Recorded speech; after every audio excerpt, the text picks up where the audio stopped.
back and he's successful and he leads the Tour de France and he possibly wins the Tour de France, do you know what they say? They say, it's impossible. So he must be doing something. We only have one thing to hide, and that's our hard work. To think that I'm going to come back into sport and risk my life with performance-enhancing drugs is crazy.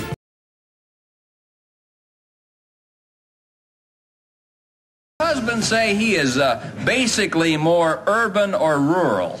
Kathy? I don't know what they mean. Well, you know it. I mean, you married him. What do you think? Heck, he's urban. He's urban. Yeah. How long has he been that way? About 2 months. 2 months he's been there.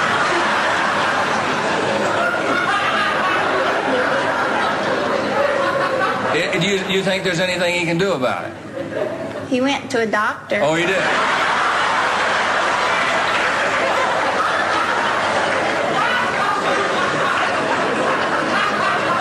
Did the doctor give him anything for his urban?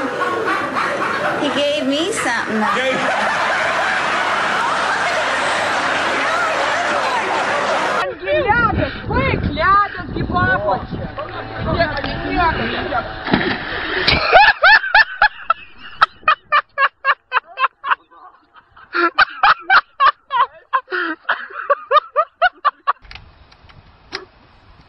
After you, man.